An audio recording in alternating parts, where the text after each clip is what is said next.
Hemelse Vader, dis vir my 'n voorreg om vanoggend hier te kan wees en Here die voorreg te hê om dan ook vanoggend spesiaal met sekere mense 'n pad te stap waar hulle nou 'n openbare erkenning gaan maak om te sê ek is 'n kind van God en ek wil hê ander mense moet dit weet.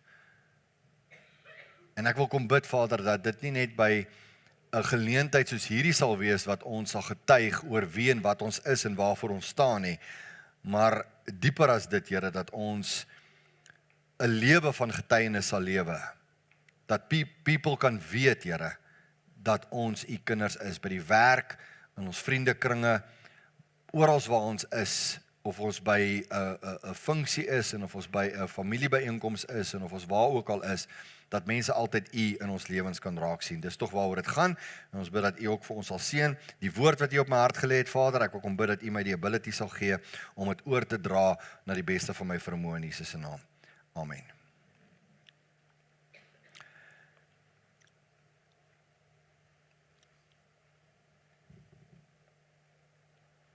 As jy my Facebook post gesien het, sê agterkom, ek het gister geskryf op Facebook, of eergister, ek kan nie onthou nie, dat ons het groot geword, ons is 5 kinders, plus my pa en my ma, ons is 7 kinders gewees, en my pa kon nie as 'n sedan ry nie, want ons nie ingepas by die gewone kar nie. So ons moes 'n kombi, een van die Volkswagen, hy 2-tone kombis, né? Hy goed is nou baie geld werd. Maar in elk geval, ons het eers 'n ene gehad met 'n wit dak en 'n bloue, en toe het ons naderhand so, ek weet nie, was 'n guggelgeel ene met so wit dak gehad. Ek weet nie of het, was dit guggelgeel, Juanita? Colette, kan jy onthou? Was maar so lemmetjie, is dit lemmetjie? Ek weet nie, ek kyk mos net, ek het net 16 klere, blou is blou, en pink is pink, en geel is geel, maar vrouens sien mos klere wat ons nie raak sien nie. So ek sê nog steeds, peach is nie 'n kleur nie, is 'n vrug. Maar in elk geval, wat se kleur is hierdie hemp? Nee, dis apricot. Nee, dit kan nie wees nie. Nee, nie hierdie ene nie. Nie hierdie ene nie. Not this one. Okay, ek het al hemde aangegaan, dan vra ek die kleur en dan kry ek heeltemal ander kleur, maar anyway, dis besides the point. Maar in elk geval, daai guggelgeel kombi van my pa en die ander ene wat ons gery het, dan my pa het altyd so filosofie gehad van as ons iewers heen ry en ons het op Virginia gebly en die kerk was in Welkom gewees, so 25 kilos van ons af het ons kerk toe gery. En dan is daar mense wat daar naby ons bly, dan sal my pa altyd gesê, ry saam met ons, en dan is daai kombi so vol mense, en dan my pa het altyd hierdie ding gehad, daar's plek vir almal. Elkeen het 'n plek in daai kombi, maak nie saak wat nie, né? En ons is net 5 kinders gewees, maar ons is so woelig gewees, die mense gedog ons is 10. Soos ons kon nie stil sit nie, maar in elk geval, en ja, wat ek net wil sê is, met dit in gedagte, ek dink is nie net my pa of ons pa, my 2 sissies is hierso vandag ook, dit is nie net ons pa wat hierdie filosofie gehad het van, daar's plek vir almal in sy kombi nie. My hemelse pa het 'n filosofie, wat hy sê, daar's plek vir almal in die ewigheid. En elkeen van ons het 'n plek. En elkeen van ons moenie net 'n plek in die ewigheid hê nie, maar ons het 'n plek hê wat ons vol staan elke dag van ons lewens. So maak nie saak wie jy is nie, maak nie saak nie, as jy kyk na die prentjie wat Shamaine vir ons gedesign het, dit gaan nie oor wie jy is, wat is jou background, wat is jou taal, wat is jou professie, wat doen jy vir 'n lewe of wat ook al nie. Jy het 'n plek in die koninkryk van die Here. En ek dink dit is belangrik dat jy dit vanoggend besef. En my doel is om jou te vat na 'n punt toe waar jy vanoggend besef, ek is nie hier om 'n plastiek stoel vol te sit nie. Dis nie jou plek nie. Jou plek is nie in die kerk nie. Jou plek is in die ewigheid. Jou plek is in die koninkryk van God. Maar om in die koninkryk van God 'n verskil te maak, moet jy besef dat jy 'n plek het wat jy nou vol staan en wat jy 'n verskil moet maak in God se koninkryk. So ons gemeente se naam is Ahava. Dit is die Hebreëse woord vir liefde. Jy kan dit in enige taal sê, liefde. Jy kan dit sê in Grieks, agape. Jy kan dit sê in Hebreëus, Ahava. Jy kan dit sê in wat is daai Frans, je t'aime, né? En allerlei tale kan jy dit sê. En in Duits klink dit aggressief. Ich liebe dich, né? Nou, dit klink sommer, die ou wil slaan, maar eintlik sê ek's lief vir jou. Maar dis maar net die Franse. Ag, ek bedoel die Duitsers. Maar in elk geval, skal, daai manne. Maar in elk geval, maar jy moet vanoggend weet, dat jy 'n plek het. En dit maak nie saak hoe jy dit sien, hoe jy die liefde van God sien nie. Dit maak nie saak wie jy is nie. God is lief vir jou. En ek wil jy moet dit weet vanoggend. God agape jou. God ahava jou. God het jou lief. En hy wil hê dat jy 'n verskil moet maak in sy koninkryk. En ek wil jy moet vanoggend hierdie moet 'n persoonlike ding wees vir jou. Nie net die mense wat gedoop word of wat ook al, of hulle wat nou vanoggend in die openbaar gaan verklaar dat ek is 'n kind van die Here of wat ook al nie. Ons moet besef dat ons deur God uitverkies is. Die Engels sê hoe mooi, die Engels sê, we are set apart for God for purpose. Heiligheid beteken nie, jy sweef so en bo die grond en jy maak nooit foute nie. To be holy is not to be sinless. To be holy is to be set apart for God for service. Om eenkant gesit te wees deur God vir diensbaarheid. Dit is heiligheid. En ek dink, as 'n mens die term heiligheid verstaan, sal jy verstaan om heilig te lewe beteken is om eenkant gesit te wees deur God. Ek is eenkant gesit, ek moet diensbaar wees vir God. Ek moet 'n verskil maak. Ek het 'n plek in die koninkryk, maar my plek moet ek hê om 'n verskil te maak. Ek het so 'n illustrasietjie wat ek gewoonlik gebruik is. Ek vra vir mense, wat is die heiligste ding wat jy besit? Kan julle vir my sê? Bybel. OK. Ons almal sal dit sê. Jy sê verkeerd nie. Jou Bybel is heilig want dit is die boek, dit is die woord van God en God het mense geïnspireer om te skryf. Jy is heeltemal reg. Maar net om 'n illustrasie verder te vat en dit is nie 'n strikvraag nie. Jy sê verkeerd nie. Ek wil net ietsie bysit om dit net vir jou te verduidelik. Die heiligste ding wat jy kan besit is jou tandeborsel. Hoor my gou uit. Waarvoor is 'n tandeborsel daar? Om jou tande skoon te maak. Gaan jy jou Max polish met hom Saterdag en jou tande weer daarna? Nee, jy gaan nie. Gaan jy hom en as dis jou tandeborsel. Né? Sê nou maar ek kom en ek borsel my tande met jou tandeborsel. Né? Is not nice. Né? Ek weet daar's mense wat getroud soos wat sê dit maak nie saak nie ons mekaar se tandeborsels gebruik. Nee, sorry. Sorry, ek sê jou soon, maar ek gaan nie jou tandeborsel gebruik nie. Ja. Want daar's gompanie tussen jou tande wat jy moet uithaal. Al daai goerenchoms en goeters wat jy geëet het, dan dit word uit daai tandeborsel uitgehaal. Nou hoor gou my illustrasie. Dis wat ek vir jou wil sê is, my tandeborsel is eenkant gesit vir 'n spesifieke doel, vir 'n spesifieke persoon. Maak dit sin? OK. So, kan ons dit deurtrek na ons geestelike lewens toe? En vir ons sê, ek is soos 'n tandeborsel vir God. OK. Ek is eenkant gesit deur God vir hom spesifiek, sodat hy sy doel met my kan bereik. Maak dit sin wat ek wil sê? OK. So hou dit in gedagte. Heiligheid beteken nie sondeloosheid nie, maar heiligheid beteken ek is eenkant gesit deur God omdat ek 'n spesifieke plek het in die koninkryk waar ek 'n verskil moet maak. En ek wil hê jy moet daai plek ontdek. Dis soos 'n orkes. Julle het nou vanmôre gesien. Gilly speel die piano en Jaco speel die basgitaar en it's all about the bass, sê hy. Né?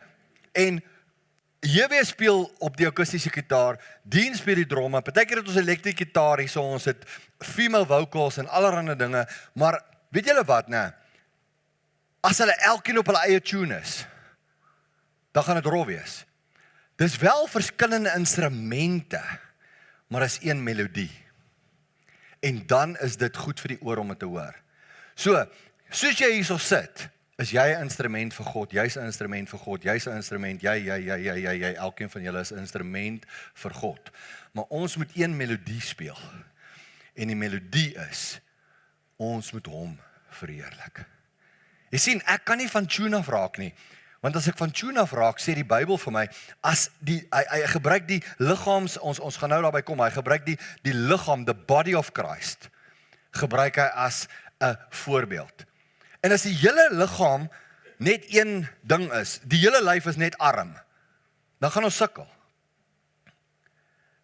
So ons kan nie in die liggaam van Christus, as ek sê elkeen het 'n plek, dan moet ons vir mekaar sê, maar dan het elkeen 'n plek vir 'n spesifieke doel. En ek wil jou vandag vertel van 'n vrou met die naam van Tabitha of Dorcas. Jy kan nou besluit wat wil jy haar noem, want in die een taal is sy Tabitha en in die ander taal is sy Dorcas.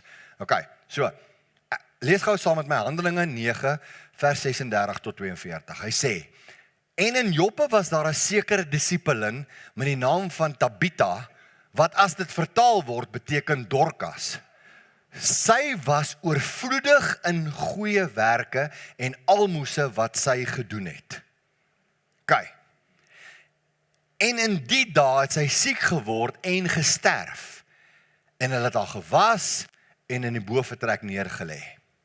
En omdat Lydda naby Joppe was en die disippels gehoor het dat Petrus daar was, het hulle 2 manne na hom gestuur wat hom moes smeek dat hy sonder uitstel na hulle toe moet oorkom.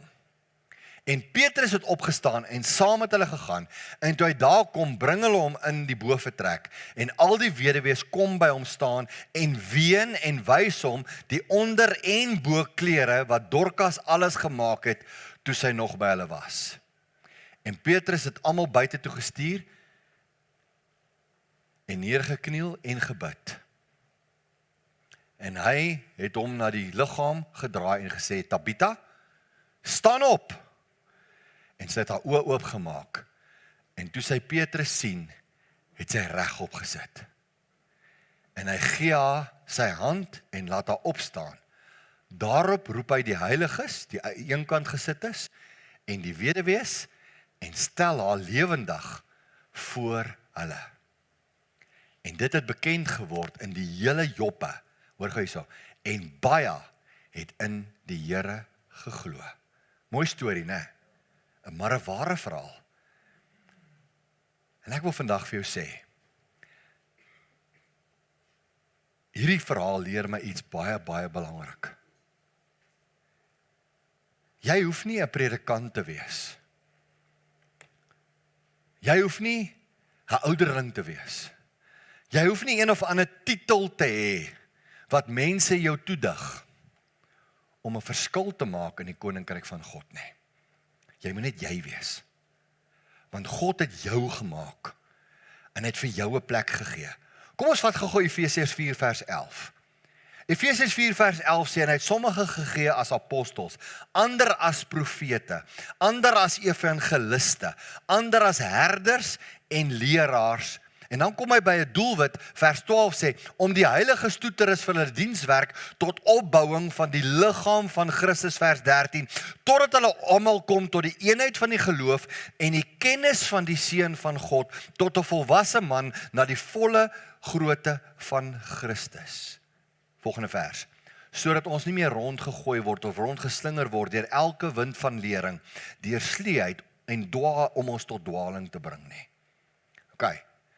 So, maar nou wil ek Tabitha gevat, of Dorcas, jy kan haar noem, net wat jy wil, die tannie het nou 2 name gehad, né?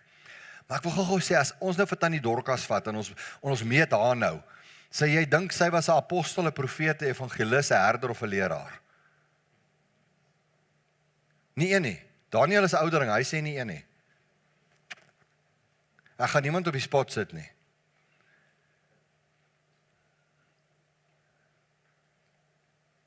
Wie was Dorcas dan? Sy was aan een kant gesit, sy was 'n heilige, maar wat het sy gedoen? Sy het naaldwerk gedoen. Maar sy gebruik haar naaldwerk om vir ander mense te sorg. En sy maak vir hulle klere en sy maak hulle klere reg. So sy's deel van die liggaam van Christus. Maar sy het nie 'n titel nie. Maar sy het 'n verskil gemaak. Sy het 'n massive verskil gemaak. So ons wil baie keer onsself meet en sê, Here, maar ek is nou nie dit nie, en Here, ek het nou nie daai talent nie, ek kan nou nie so mooi sing soos JW nie, en ek kan nou nie so mooi dit nie, en ek kan nou nie so nie, en ek kan nou nie dit nie. Maar meantime het ek gawes, talente en wat ook al gekry by God, wat ek kan gebruik om my plek vol te staan in God se koninkryk. En ek is 'n ongewone held. Tabitha of Dorcas was 'n ongewone held. Sy was nie die normale held nie, maar deur haar bediening, deur die feit dat sy ander mense geserve het met dit wat God in haar geplaas het sy 'n verskil gemaak. En onthou jy die laaste versie, hy sê, en baie het tot bekering gekom. Deur wie? Deur Tabitha. Deur Dorcas se sterwe. Ja, Petrus het vir haar gebid. Ja, sy het lewendig geword. Maar op wie se aandrang moes Petrus gebid het?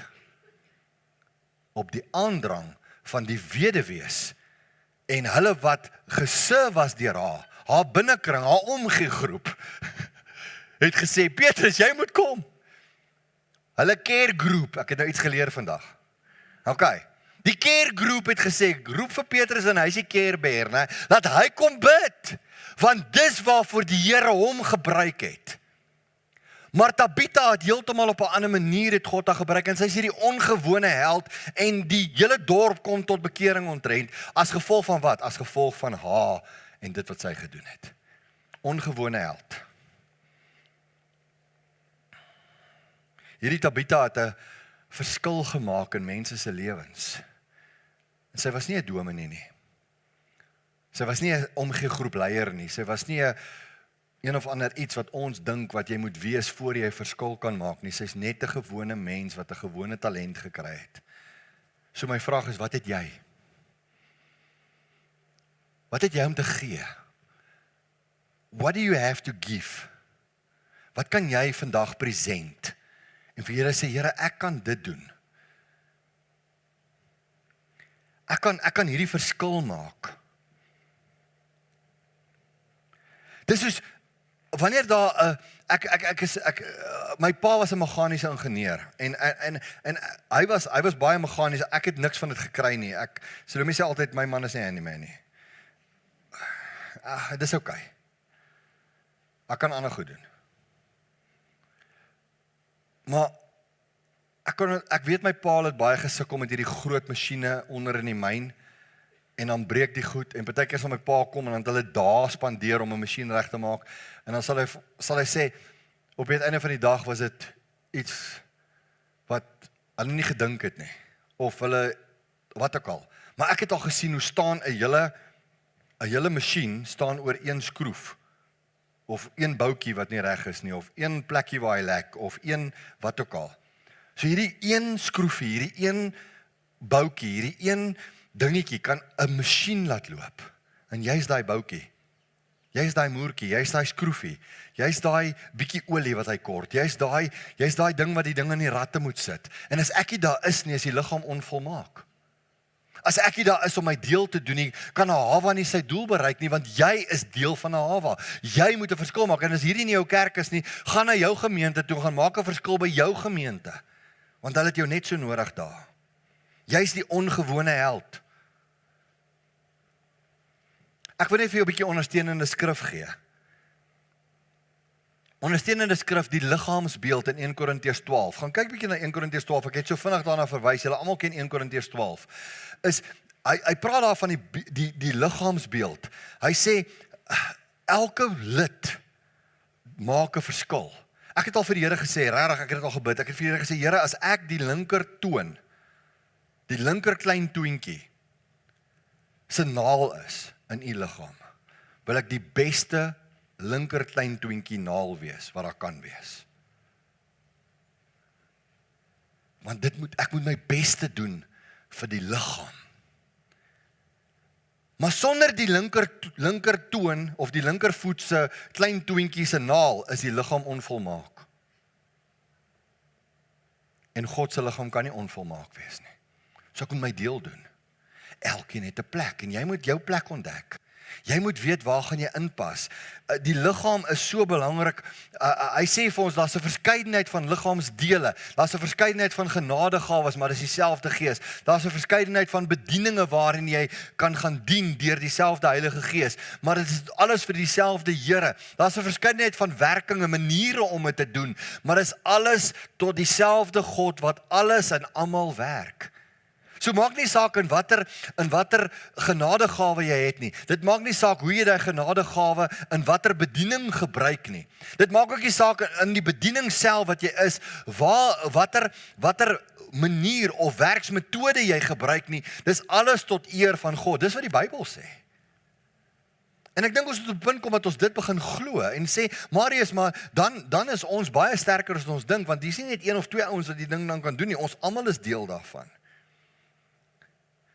Vers 17 sê, as die hele liggaam oog was, waar sou die gehoor gewees? As dit gehoor al in geheel en al gehoor was, waar sou die reuk wees? So elke ding het iets nodig. Hy sê, hoor gou hierso, en dan net solank jy dink, maar miskien is ek nou nie goed genoeg nie, dan kom vers 22 en dan sê hy vir jou, maar veel eerder is die lede van die liggaam noodsaaklik wat die swakste lyk.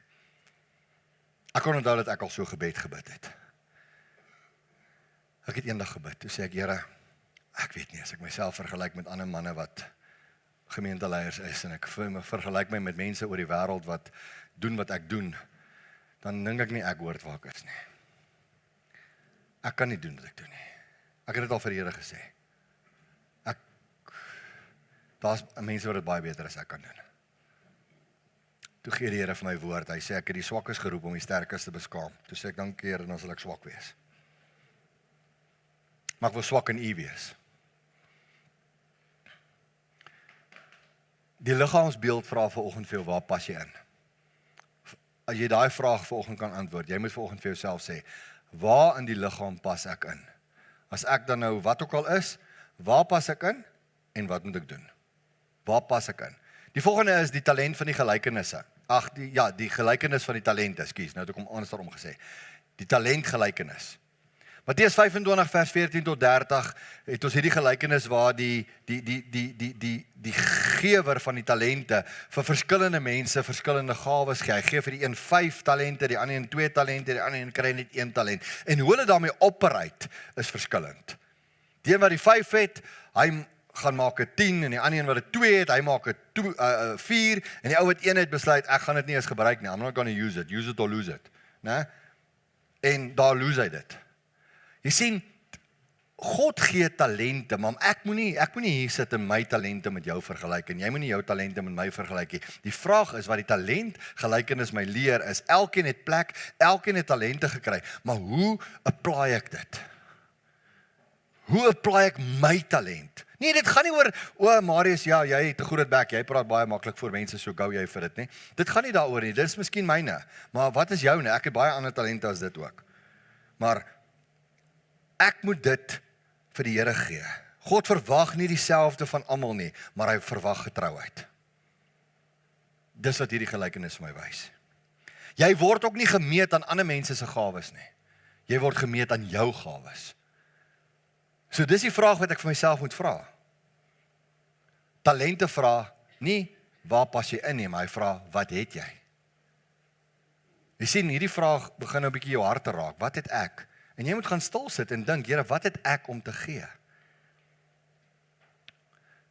Die weduwee, toe sy gegee het in Markus 12, wat het sy gegee? Het sy baie gegee volgens die mense? Nee, sy het nie. Sy het gegee wat sy het. En Jesus sit so en hy hou dop, soos die mense so begin gawes gee. Ek weet hier is nou finansies, maar dit gaan nou nie daaroor nie, dit gaan weier as dit ook. Maar Jesus sit so en hy sê, sien julle daai weduwee? Sy het meer gegee as almal. En hulle dog, nee, maar sy het dan net 1 geldstukkie ingegooi. Maar dis al wat sy gehad het. Sy het gegee wat sy het. So what do you have to give? Wat kan jy gee vir God se koninkryk? Want jy het 'n plek. Jy het 'n plek om vol te staan. Jy kan nie na toe kom en hier op 'n seat kom sit en uitloop en volgende Sondag weer op 'n seat kom sit en uitloop en nooit verander nie, want dan gaan ons nooit ons doel bereik nie. Want dit beteken dit, daar is nie groei in ons nie. Ek bedoel van binne my nie. Die weduwee vra vandag, wat gee jy?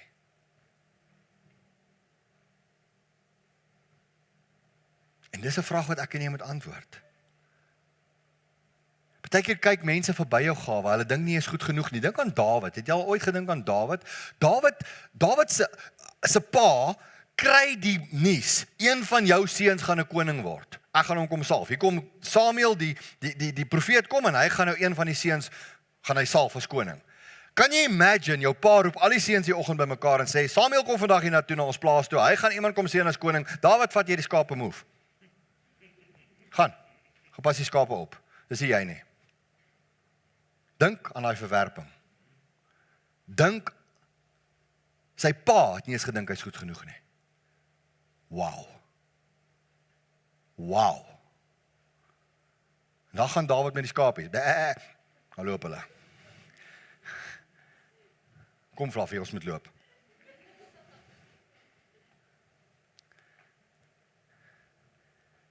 Toe kom Samuel aan.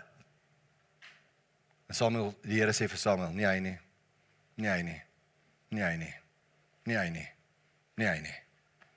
Toe moet Samuel weer na Dawid se pa toe gaan en vir hom sê, Isaai, sê gou vir my jong, het jy nie dalk nog 'n laaitjie nie? Ja, ek het enetjie met so 'n kort rooi kop laaitjie, hy pas die skape op, los hom. Nee, roep hom. Hy sê, en toe Dawid aangeklop kom, toe sê die Here, dis hy salf hom. Jy sit vanoggend hier en jy dink, I'm not good enough. Jy is nie. You are good enough. God sit sy hand op jou. Maak nie saak wat mense al ooit vir jou gesê het nie. Maak nie saak wie jou verwerp het nie. Maak nie saak wie vir jou al ooit gesê het, jy sal nooit nêrens kom nie. As jy daai woorde gehoor het, gooi dit weg van jou af. Jy is goed genoeg vir God. Hy sê, ek het jou lief. Ek het jou eenkant gesit tot heiligheid. Ek het jou vir my eenkant gesit, sê God. Ek wil jou gebruik. Met jou talente, met jou gawes, met wie en wat jy is. Die vermeerdering van die brode leer vir my, as ek gee en ek sit dit in sy hande, maak hy dit meer. Ek moet net gee. Hy sal dit vermeerder. Ek het nie nodig om dit te vermeerder nie. Ek het nie nodig om die verskonings wat jy uitdink van ek het nie genoeg Bybelkennis nie. Ek is dit, ek het dit. Hoe gaan ek dit? Hoe gaan ek vir mense van Jesus vertel? Jy het nie nodig om te praat nie. Preach the gospel of Jesus Christ every day if necessary, use words. Your actions speak louder than words. En dis waaroor dit gaan. Die vermeerdering van die brood sê, offer wat jy het, God sal dit vermeerder. Dis vir my belangrik, want ek sit dit in sy hande. Want weet jy wat, hierdie goeders is ingebou in jou, nog voor jy gebore is. En dis so magic, dis magic om te dink, dat dit is in jou ingebou, nog voor jy gebore is. Psalm 139 vers 15, my gebeente was vir u nie verborge, toe ek in die geheim gemaak is, die kunstig geweef in die dieptes van die aarde. Ek was nie verborge vir God nie. Toe God my gemaak het, het hy nog nooit 'n fout gemaak nie. Hy het besluit, hierdie pakket, het hy al besluit. Jou pakket, soos hy daar is, God het besluit, daai pakket moet so lyk, so optree. Hierdie persoonlikheid, hy het al die persoonlikhede uit, het hy daai vir jou gekies. Hy het al die talente uit, het hy daai vir jou gekies. Hy het al die gawes, het hy daai vir jou gekies. En toe sit hy die pakkie bymekaar, en toe gee hy vir jou 'n naam. En hy gee vir jou ouers, en hy kies hulle mooi uit. Hy het besluit, Christoffel Johannes van Jaarsveld, jy gaan die pa wees van hierdie laaitjie. Sterkte. Margrieta Sofia van Jaarsveld, Bekes, gebore Bekes, jy sal die moeder wees van hierdie laaitjie. Sterkte vir jou ook. En toe sit hy my nog in 'n lyn ook, laat ek derde is, in die muffel. 2 boeties, gap, ek, gap, 2 sissies. Here, dit is sin vir humor. Maar ek is so bad nie. Maar nou en dan, klim die tor van die prop af. Maar ek is kunstig geweef. Ek wil hê jy moet hoor wat sê die Message vertaling. Dit is vir my so mooi. Dit is dieselfde vers en net so 'n bietjie meer. En ek het spesifiek die Message vertaling opgesit. Hy sê, you know me, hoe luister gou hierso. You know me inside and out. You know every bone in my body. You know exactly how I was made, bit by bit. how I was sculptured from nothing into something. Like an open book, you watched me grow from conception to birth. All the stages of my life were spread out before you. The days of my life all prepared before I'd even lived one day. Your thoughts, how rare, how beautiful. God, I will never comprehend them. Wow. Audrey, dis mooi, hè? Dis amazing. Dis amazing. As jy dink dat God het voor jy gebore is, jou in detail beplan, elke woord, elke gedeelte van jou hart, hy ken jou inside out, hy weet wie jy is, bit by bit, hy het alles beplan nog voor jy gebore is. En dis net amazing. Hy gebruik nie net predikante nie, julle. Hy gebruik vakmanne, hy gebruik vissermanne, hy gebruik tollenaars, hy gebruik sondaars, hy gebruik mense wat tot bekering kom, hy verander ons word 'n nuwe skepsel in Christus. Besaliel was nooit 'n predikant nie, is die eerste ou in die Bybel wat ek van lees wat die Heilige Gees oorgekom het. Die heel eerste ou wat ek van lees, wat die Heilige Gees oor hom gekom het. Was Besaliel in Eksodus 31. Was hy 'n leviet? Nee. Was hy 'n priester? Nee. Was hy een of ander leier van 'n stam? Nee. Wie was hy gewees? Hy is 'n ou wat kuns kon doen. So Dirk, sê vir Christel sy shop. Dis iemand wat net kunstig was en God bring sy gees oor hom sodat hy kunstig, die kuns wat hy in hom gebou het nog voor hy gebore is, dit kon doen tot eer en verheerliking van die Here se naam, om die tempel goed te bou en te maak. En hy het kuns in hom ingesit van voor hy gebore is, maar God het dit kom bekragtig. So jy moet vandag sê, wat het ek? Wat verwag God van jou? Ek sluit af. Wat verwag God vir jou? God verwag wat van ons? Nommer 1, eer mekaar. Dien mekaar. Dra mekaar. Staan saam met mekaar. As jy jou plek wil vol staan in die liggaam van Christus, dan moet ons saam staan. Ek kan nie, daar's nie individue nie. Hulle sê there's no I in team, dis wat hulle sê. Okay. Eer mekaar, deur mekaar aan te vul. Gaan kyk na Romeine 12 vers 4 en 5. Shamaine sê vir ons afneem vir die mense wat dalk sou belangstel in dit. Nommer 2, jy kan dit as 'n Bybelstudietjie gaan gebruik. Nommer 2, dien mekaar. Efesiërs 4 vers 11 tot 16, ek nou 'n groot gedeelte daarvan vir jou aangehaal. Dit is om die liggaam beter te laat funksioneer. Nommer 3, dra mekaar. Dis verantwoordelikheid vir mekaar, Galasiërs 6 vers 2. Hy sê, dra mekaar se laste en vervul so die wet van Christus. Staan saam met mekaar. Handelinge 2 vers 42 tot 47, met ander woorde, lewe doelgerig. Julle, die Here verwag nie van ons om so en bo die grond te zweef, en ons kan nooit foute maak nie, ons almal maak foute. Ons almal twyfel soms.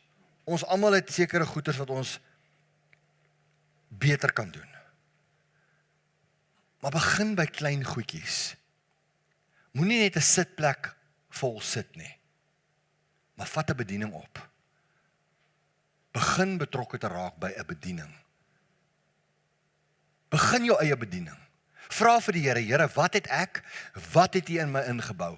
Wat kan ek gee? As ek net 'n Dorcas is wat net kan naaldwerk doen, Here, hoe kan ek my naaldwerk gebruik? Here, as ek 'n vakman is soos Besaliel, hoe kan ek my vakmanskap gebruik? Here, as ek dit het of dat het of wat ek al het, hoe kan ek dit gebruik tot U verheerliking, tot U koninkryk? Ek sê nie met verhaal werk nie, dis nie wat ek sê nie. Daar waar jy is, by jou werk, waar ook al, jy kan daar in 'n bediening staan om mense met die evangelie te bedien op 'n manier wat niks aan ons gekoppel is nie, maar jy maak 'n verskil in die God se koninkryk. Dis waaroor dit gaan. Ek wil nie nooi na ons bedienings toe nie. Ek wil ook, ja. Maar jy kan bedien buite die gemeente. Dis eintlik waaroor dit gaan, is jy moet vir God vra, waar en hoe kan ek dien? Hoe kan ek 'n verskil maak? Is jy vanoggend 'n Dorcas? Raak betrokke by 'n bediening, raak betrokke by 'n omgiegroep, 'n caregroep, raak betrokke by die herstel van mense, of by die uitreik na mense toe, of die versorging van mense toe, of na die groei, of na disippelskap toe, maar begin iets doen, en alles gaan begin met gebed. Ons kan niks doen as ons nie bid nie.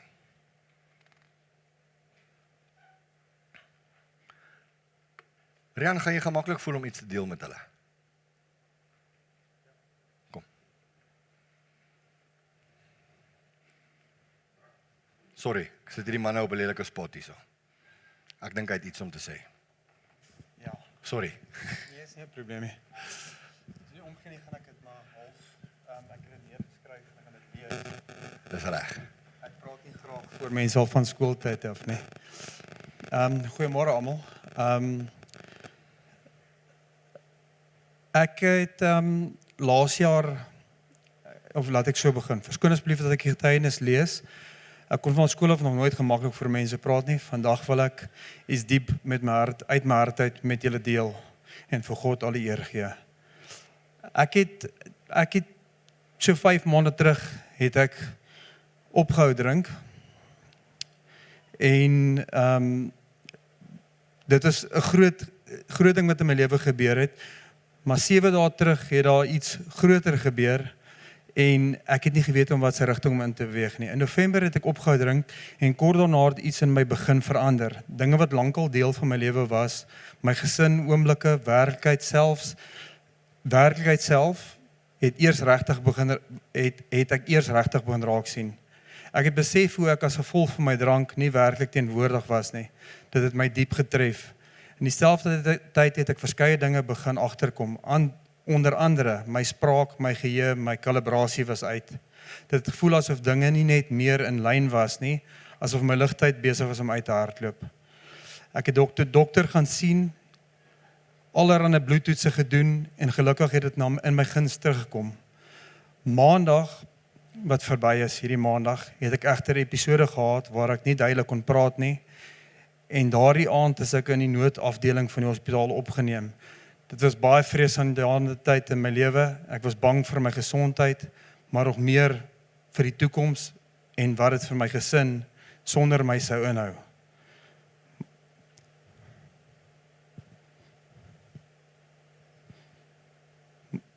Maar deur alles het ek bly bid. En God was daar naby en stil getrou. Toets na toets het weer goed teruggekom en teen Woensdag is ek ontslaan. Al my resultate het gewys dat ek is fisies gesond. Tog was ek gefrustreerd want ek kon steeds agterkom ek sukkel met my spraak en ek kon nie eens my selfoon-apps gebruik soos WhatsApp om te tik en jou e-mails te gebruik wat ek vir werk nodig het nie. Woensdag aand het ek die ou vriend ChatGPT gebruik en het saam 'n plan gemaak oor hoe ek die probleme en aanpassings sou aanpak en het Woensdag aand gaan slaap met baie twyfel en verwarring.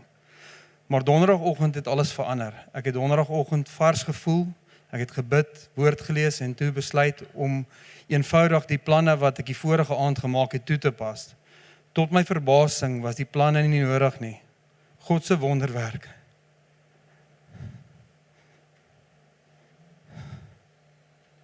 En genesing het plaasgevind. Ek was weer soos myself, alles het weer begin werk. Toe besef ek iets diep. Ek was op die lewe se hamsterwiel. Gym elke oggend vroeg, werk, bystand. Ek wou in beheer wees, self die uitkom. Ek wou beheer wees, selfs van die uitkoms. Maar ek het my fokus van God weggeneem. Ek het geweet iets moes verander, maar hoe? Iets het my diep geraak en ek het hierdie raak gelees waar die Here sê, bedaar en erken dat ek God is. God het my kom stil maak, hy het my kom terugroep, hy het my leer, my weer om regtig te leef, teenwoordig afhanklik van hom en weer deel van my gesin. Vandag kan ek net sê, God is goed, hy herstel wat gebreek is, hy bring ons terug na waar ons moet wees. En ek weet, met my hele hart, dit was die gebede van my gesin, my direkte familie en my uitgebreide familie, wat my gedra het. Praat van gebede wat beantwoord word, ek het 'n klein laaste gedeeltjie voordat ek afsluit. Ons bid al vir 'n geruime tyd om ons huis verkoop te kry. En in 'n ander area in te beweeg en 'n nuwe gebied in te beweeg in ons lewens. En die mense het baie gesê ons sal nie prys kry en alle goeder sal nie heeltemal uitwerk nie. Ons het ons vertrou op God gehad en verandering moes plaasvind. Ek het opgehou drink soos ek voorheen gesê het en binne 2 maande is ons huis verkoop. En vir 'n klein bietjie meer as wat ons verlang het. Ek wil ook vir al ons mense wat 'n moeilike tyd deurgaan, of dit finansiëel, fisies of geestelik is, vra en smeek, hou vas aan God. Dis al waar mens kan rus vind. God verander nooit nie en bly goed. Ek dank die Here vir elkeen van julle wat deel is van hierdie familie van liefde.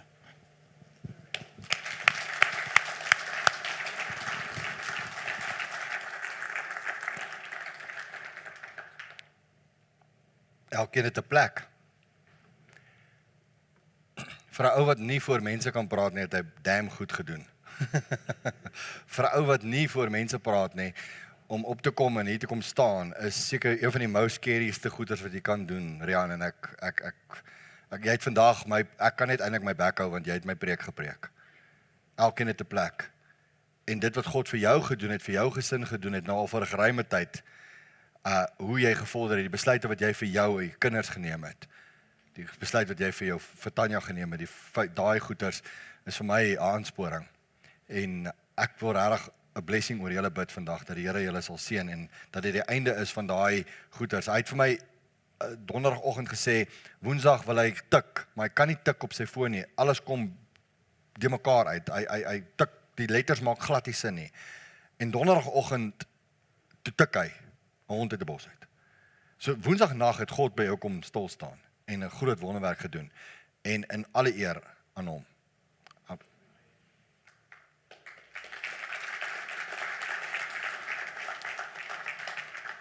En ek wil net sê, met dit in gedagte, Rian is vandag ek wil sê die cherry op die koek van die hele preek, om te sê, jy kan nie so sit en vir jouself sê, ek kan nie, maar jy kan. En jy kan sê, ek is nie bruikbaar nie, maar jy is. Jy kan sê, ek is nie goed genoeg nie, maar jy is. Ons bid dat die Vader vir julle sal seën, en dat elkeen van ons die woord wat na ons hart toe gekom het vandag, dat ons kan uitvat. Onthou jou plek, onthou wie jy is, onthou jy's dalk 'n Dorcas, of jy sien jouself as 'n wat ook al, jy's dalk 'n vakman, en jy weet nie waar jou plek is nie, of jy weet nie, jy het 'n plek. God wil vir jou 'n plek gee om te operate. Mag die Here vir jou seën, ontvang die seën van die Here, gaan in sy vrede, die genade van ons Here Jesus Christus, die liefde van God ons Vader, en die gemeenskap van die Heilige Gees met elkeen van ons. Amen.